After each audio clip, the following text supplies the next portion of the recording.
है कि हत्याकांड के पीछे है कौन। बात कर रहे हैं बाबा सिद्दीकी हत्याकांड की। इस मामले में आज मुंबई क्राइम ब्रांच की टीम है जिशान सिद्दीकी का बयान दर्ज कर सकती है और पुलिस के सोर्सेज कह रहे हैं कि बाबा के परिवार से ही जानने की कोशिश की जाएगी कि क्या कोई था जिससे बाबा को जान का खतरा हो सकता था।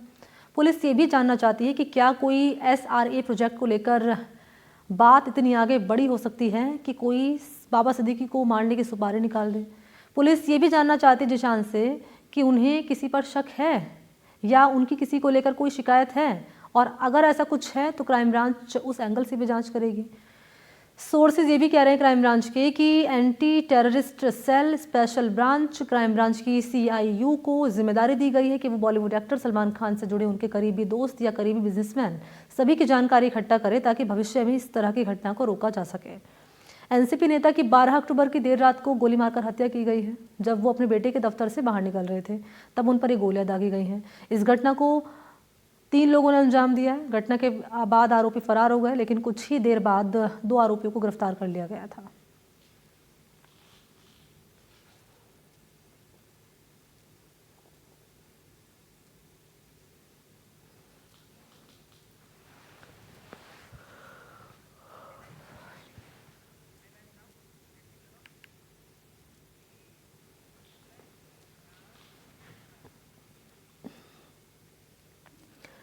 तो मुंबई के बड़े नेता बाबा सिद्दीकी की हत्या के मामले में रोजाना नए खुलासे हो रहे हैं, नई गिरफ्तारियां हो रही हैं, नई जानकारी सामने आ रही है। और NDTV को जो जानकारी मिली है सोर्सेज से, उसमें ये बातें आ रही हैं सामने कि शूटर्स के निशाने पर बाबा ही थे।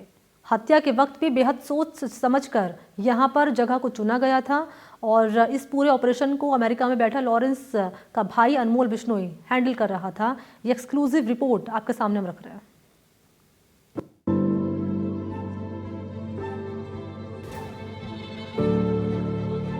दशहरे के दिन जो वारदात हुई उसने पूरे देश को हैरान कर दिया। मुंबई के एक बड़े नेता बाबा सिद्दीकी की 20 सड़क पर गोली मारकर हत्या कर दी गई। जब हत्यारों की धरपकड़ चालू हुई और पड़ताल शुरू हुई तो इसके पीछे लॉरेंस बिश्नोई गैंग का नाम आया। NDTV को इस मामले में कुछ एक्सक्लूसिव जानकारियां मिली हैं। शूटरों के निशाने पर बाबा सिद्दीकी ही थे। बाबा को ही मारने का था प्लान। पहले ये बात सामने आ रही थी कि शूटर बाबा सिद्दीकी के साथ उनके बेटे जिशान को भी मारने आए थे, लेकिन NDTV को अपने सूत्रों से पता चला है कि उनके निशाने पर बाबा और सिर्फ बाबा ही थे। यानी शूटरों को पूरी जानकारी दे दी गई थी कि टारगेट कौन है। सोच समझकर चुना वारदात का समय। पुलिस कर्मियों की ड्यूटी चेंज के दौरान वारदात। NDTV के पास जो जानकारी आई है उसके मुताबिक शूटरों ने इस बात की पूरी प्लानिंग कर रखी थी कि गोलियां कब और कैसे चलानी है। जानकारी के मुताबिक 3 शूटर चेहरे पर कपड़ा बांधकर आए थे। बाबा सिद्दीकी को पुलिस सुरक्षा मिली थी और जिस समय पुलिस कर्मियों की ड्यूटी चेंज हो रही थी तब शूटरों ने फायरिंग की। शूटरों को पता था कि वो किसको मारने आए हैं। बाबा के बेटे को मारने का प्लान नहीं था। वारदात के वक्त पुलिस कर्मियों की ड्यूटी चेंज हो रही थी। एक पुलिसकर्मी था लेकिन उसने फायरिंग नहीं की। 9mm पिस्तौल से हत्या। विदेश से आए थे हथियार। बाबा सिद्दीकी पर ताबड़तोड़ 6 गोलियां मारी गई। ये सामने आ रहा है कि शूटरों ने 9mm पिस्टल का इस्तेमाल किया था। हथियार विदेशी थे। बाबा सिद्दीकी हत्या मामले में क्राइम ब्रांच के हाथ तीसरी पिस्टल भी लग गई है। हत्या करने के बाद तीनों आरोपियों ने काले बैग में रखी पिस्टल को वहीं इंसिडेंट स्पॉट के पास फेंक दिया था।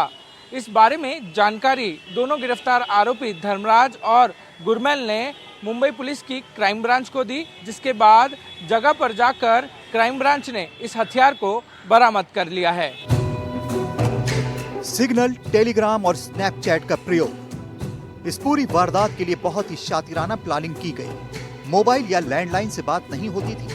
ऐसे तरीके अपनाए जाते जिससे कि कोई पकड़ ना पाए। मुख्य आरोपी माने जाने वाला शुभम लोनकर, जो कि फिलहाल फरार है, मुंबई पुलिस सलमान खान के घर के बाहर फायरिंग मामले में भी उससे पूछताछ कर चुकी है, मगर सबूतों के अभाव में उसको पूछताछ के बाद छोड़ दिया गया था। अमेरिका से लॉरेंस के भाई अनमोल का इशारा। लॉरेंस बिश्नोई खुद तो साबरमती जेल में बंद है, लेकिन उसके गुर्गे हिंदुस्तान से लेकर अमेरिका और कनाडा तक हैं। पटियाला जेल में मर्डर की प्लानिंग। सूत्रों की माने तो बाबा सिद्दीकी की हत्या की प्लानिंग इसी साल जून में शुरू हुई, जब पंजाब की पटियाला जेल में लॉरेंस का गुर्गा जीशान अख्तर बंद था। वहां उसकी मुलाकात गुरमेल से हुई। गुरमेल को जीशान ने ही लॉरेंस गैंग में शामिल करवाया और वहां से हत्या की प्लानिंग शुरू होती है। शूटरों का हैंडलर हो सकता है शुभम लोनकर। लॉरेंस का अपना भाई अनमोल अमेरिका में है और ये सामने आ रहा है कि वो ही पूरी वारदात को कोऑर्डिनेट कर रहा था। इस मामले की एक कड़ी है शुभम लोनकर, जिसे लॉरेंस गैंग का सदस्य माना जा रहा है। शुभम ने ही फेसबुक पर पोस्ट करके बताया था कि हत्या के पीछे लॉरेंस गैंग है और निशाने पर सलमान खान और उसके दोस्त हैं। एनडीटीवी की जानकारी के मुताबिक शुभम ने ही शूटरों को पैसे दिए थे। इस पूरे ऑपरेशन का मास्टरमाइंड अमेरिका में बैठे लॉरेंस का भाई अनमोल बिश्नोई था, जिसने हर कदम पर वही से कोऑर्डिनेट किया। वही पुणे का शुभम लोंकार इस पूरे मामले में शूटर्स का हैंडलर बताया जा रहा है, जिसने ग्राउंड पर रहकर इस पूरी वारदात को अंजाम दिया है। ऐसे में पुलिस के रडार पर ऐसे कई किरदार है जिसने इस पूरे मामले को अंतर्राष्ट्रीय स्तर पर पहुंचा दिया है। जैसे जैसे पड़ताल आगे बढ़ रही है, इस हत्याकांड के पीछे की परतें खुलती जा रही हैं। इसके तार कई राज्यों से जुड़ते जा रहे हैं। एक के बाद एक गिरफ्तारियां हो रही हैं। हालांकि दो मुख्य आरोपी शिवा और जीशान अभी तक फरार हैं। मुकेश सिंह सेंगर, पारस दामा और सुजाता द्विवेदी के साथ bureau report, NDTV India.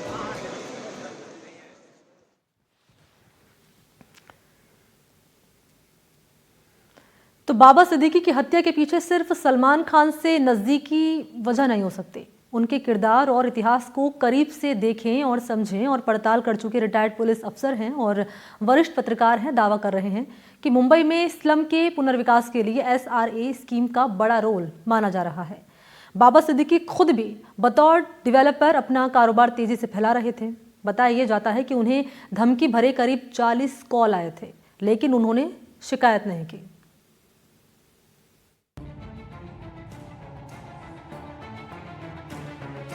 Bandra Mumbai का सबसे महंगा और मकानों में निवेश के लिए सबसे पसंदीदा जगहों में से एक। लगभग एक दशक में ही यहाँ संपत्ति की कीमतें 300% से ज्यादा उछली। पूर्व वरिष्ठ IPS अधिकारी PK जैन बताते हैं कि बांद्रा खार की इस बेल्ट में हाई प्रोफाइल नेता बाबा सिद्दीकी की इजाजत के बिना रियल एस्टेट का कोई भी प्रोजेक्ट आगे बढ़ने की हिम्मत नहीं रखता था। मेरे को पर्सनली सलमान खान की दोस्ती की वजह से बाबा सिद्दीकी को मारा गया, ये कुछ संभव नहीं लगता। सलमान खान के बहुत सारे दोस्त हैं और पावरफुल भी हैं, नॉन पावरफुल भी हैं। तो उसमें एक व्यक्ति को टारगेट करके मारना, जो कि ऐसा बहुत ज़्यादा पब्लिक डोमेन में नहीं है। दोस्ती है उनकी इफ्तार पार्टी में आते हैं, उन्होंने दोस्ती करवाई, लेकिन ये कारण नहीं हो सकता। बाबा सिद्दीकी को इतने बड़े पॉलिटिशियन भी नहीं थे। 46 साल के 48 साल के उनके कैरियर में वो 3 बार विधायक बने, 1 बार राज्य मंत्री रहे। तो ऐसा बहुत बड़ा कद भी नहीं था पॉलिटिक्स में कि जिसकी वजह से उनको पॉलिटिकल कारणों की वजह से मारना पड़े।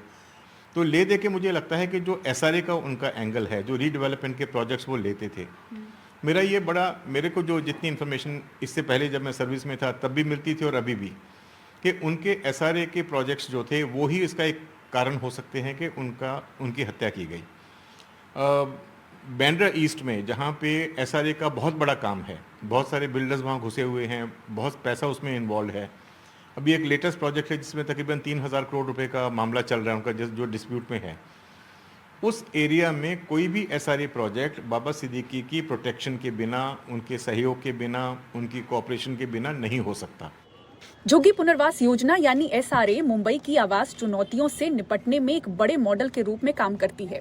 इसमें बाबा के दबदबे का खूब दखल रहा, लेकिन SRA से जुड़े करीब 3000 करोड़ के एक प्रोजेक्ट को लेकर विवाद से वो परेशान रहे। लंबे समय से अंडरवर्ल्ड और मुंबई क्राइम को कवर कर चुके वरिष्ठ पत्रकार बालाकृष्णन बाबा सिद्दीकी से जुड़े पुराने कई विवादित लिंक जाहिर करते हैं। हत्याकांड के पीछे अब बाबा के किरदार के पूरे इतिहास को टटोला जा रहा है। बाबा सिद्दीकी के बारे में ऐसा कोई फॉर्मल एफआईआर नहीं है, लेकिन बहुत साल पहले फिलो खान जो है बहुत बड़ा के ड्रग्स स्मगलर था, तो आरूप पटनायक डिप्टी कमिश्नर थे पुलिस के बांद्रा एरिया के, उसने एक गाड़ी को चेस किया, उसको टिप ऑफ था कि फिलो खान उस गाड़ी में है, तो साथ में उसको पकड़ा गया बांद्रा में फिलो खान को। फिर बाद में इनका तहकीकात किया तो बाबा का नाम उभर के ऊपर आया। मैंने अभी 2 दिन पहले आरूप पटनायक साहब अभी वो सेवानिवृत्त हैं, उनसे मैंने बात की, उसने कंफर्म किया ये जो किस्सा तभी का फिलो खान का बाबा का जो। बांद्रा से 3 बार विधायक और महाराष्ट्र सरकार में 1 बार राज्य मंत्री रहने के साथ ही बाबा सिद्दीकी 2000 से 2004 तक Maharashtra housing area development authority यानी कि महाडा के अध्यक्ष भी रहे थे। उस दौरान उन पर गंभीर आरोप लगे कि पद का दुरुपयोग करते हुए उन्होंने कंपनी को फायदा पहुंचाने की कोशिश की। शक जताया गया कि करीब 2000 करोड़ रुपए के स्लम घोटाले में जिस कंपनी का नाम आया वो बाबा सिद्दीकी की ही मुखौटा कंपनी थी। एक कार्रवाई में ईडी ने 462 करोड़ रुपए की उनकी संपत्ति को अटैच कर लिया था। पिछले 6-8 महीनों से बाबा सिद्दीकी और उनके विधायक बेटे जिशान सिद्दीकी बांद्रा कुर्ला कॉम्प्लेक्स में 2 झुग्गी पुनर्विकास परियोजना के खिलाफ विरोध प्रदर्शन कर रहे थे। अगस्त में जिशान ने सरकारी अधिकारियों को झुग्गी बस्ती का सर्वे करने से रोका था। इस दौरान उन पर केस भी हुआ। आने वाले समय में बांद्रा ईस्ट में वो बड़ा विरोध प्रदर्शन करने वाले थे। हर एसआरए प्रोजेक्ट में कुछ जो एलिजिबल लोग रहते हैं जिनको एक्चुअली यूनिट मिलना चाहिए वो, और कुछ जो इनएलिजिबल होते हैं हर जगह रहते हैं। यहाँ पे एक बहुत बड़ा नंबर ऐसे लोगों का है, वो चाहे बांग्लादेश से आके सेटल हुए हों, चाहे रोहिंग्यास हों, चाहे वो दूसरे मुस्लिम समाज के लोग हों, जो इनएलिजिबल की कैटेगरी में आते हैं, जो वहाँ पे यूनिट पाने के हकदार नहीं हैं। जब उनको निकाला जाता है प्रोजेक्ट से तब वो शोर डालते हैं, तो उनके लिए एक लोकल प्रतिनिधि के तौर पे बाबा सिद्दीकी काम करते थे। दूसरी बात ये थी कि ये महाडा के चेयरमैन थे। महाडा के चेयरमैन जब ये थे तो एक पर्टिकुलर प्रोजेक्ट में बहुत सारी यूनिट्स को, जो वहाँ पे रहने वाले स्लम ड्वेलर्स थे, उनका नंबर बढ़ा के और ज़्यादा एफएसआई बिल्डर ने क्लेम किया, जिसमें इनके तकरीबन 460-65 करोड़ रुपए की प्रॉपर्टी ईडी ने पहले जब्त कर रखी है। पुलिस इंक्वायरी में कुछ नहीं निकला हालांकि, लेकिन ईडी आज भी अपनी बात के ऊपर कायम है कि उसमें बड़े पैमाने पे घोटाला हुआ, और उसमें तकरीबन जो, और उन्होंने बार बार कहा है कि एसआरए को इस केस में ऑफेंस दाखिल करना चाहिए, जिसकी वजह से ईडी आगे इसकी जांचबीन कर सके। लेकिन अभी तक एसआरए ने उसमें ऑफेंस दाखिल नहीं किया फॉर वॉट एवर रीज़न। तो इसलिए मेरा ये कहना है कि ये वाला जो काम है, जो मैंने जैसा आपको बताया कि अभी एक 3000 करोड़ रुपए का एक प्रोजेक्ट है जिसके ऊपर डिस्प्यूट चल रहा है उनका एक, और जो सामने वाला व्यक्ति है वो भी पॉलिटिकली बहुत पावरफुल है। बड़े अच्छे अच्छे नामी हमारे देश के पूर्व डिफेंस मिनिस्टर, ऐसे ऐसे लोगों के साथ में उसके संबंध रहे हैं। तो उस व्यक्ति के साथ में इनका झगड़ा था। तो ये है कॉन्ट्रैक्ट किलिंग का मामला, लेकिन इसमें एंगल सलमान वाला है या फिर एसआरए वाला है, ये अभी जांच का विषय है। हाल के कुछ बरसों में बाबा सिद्दीकी खुद भी बतौर स्वतंत्र डेवलपर अपना कारोबार फैला रहे थे। बताया जाता है कि बीते कुछ समय में उन्हें कई गंभीर धमकियां मिली, लेकिन बाबा सिद्दीकी की ओर से आधिकारिक तौर पर शिकायत दर्ज नहीं कराई गई। सवाल इसको लेकर भी उठते हैं। मेरा इन्फॉर्मेशन ऐसा है कि बाबा के 2 बिजनेसमैन हैं, बड़े बिजनेसमैन हैं, जो बाबा के बहुत ही करीब थे। उनके साथ में पैसे के व्यवहार में, बहुत बड़ा पैसे के व्यवहार में कुछ डिफरेंसेस हुआ, और पैसा नहीं दे रहे थे बाबा बोल के उनका आरोप है। तो पाकिस्तान में जाके दाऊद को मिले, दाऊद ने पूरा काम जो है छोटा शकील को सौंपा। शकील ने बाबा को समझाने को कोशिश किया, बार बार फ़ोन करने का, लेकिन बाबा मानने के लिए तैयार नहीं थे। फिर बाद में धमकी पे वो उतर आए।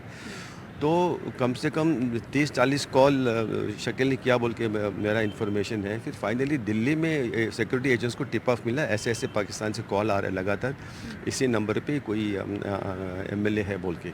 तो बाबा को बुला के लिए होम डिपार्टमेंट में यहाँ पे महाराष्ट्र में, और पूछा कि भाई इतना सीरियस धमकी आ रहा है, तुम्हारा जान खतरे में है, तुम कंप्लेंट क्यों नहीं करते हैं। दाऊद इब्राहिम का खुद शकील का फ़ोन आता है आपको, लेकिन बाबा ने साफ इनकार किया, मैं दाऊद के खिलाफ काम जो गैंग जो है उसके खिलाफ कंप्लेंट नहीं करना चाहता हूँ। तो आप क्यों, अगर कॉफ के वजह से या और कोई वजह हो सकता है कि वो धमकियाँ आने के बाद भी दाऊद के खिलाफ कंप्लेंट करने के लिए तैयार नहीं था। बाबा सिद्दीकी के इतिहास और किरदार को करीब से समझ चुके लोग मानने को तैयार नहीं कि हत्याकांड के पीछे सिर्फ सलमान खान से नजदीकी ही वजह है। पुलिस की जांच में हो सकता है इस मर्डर मिस्ट्री के पीछे रियल एस्टेट के बड़े खेल का पर्दाफाश हो। मुंबई से कैमरामैन संजय मंडल के साथ पूजा भारद्वाज, NDTV।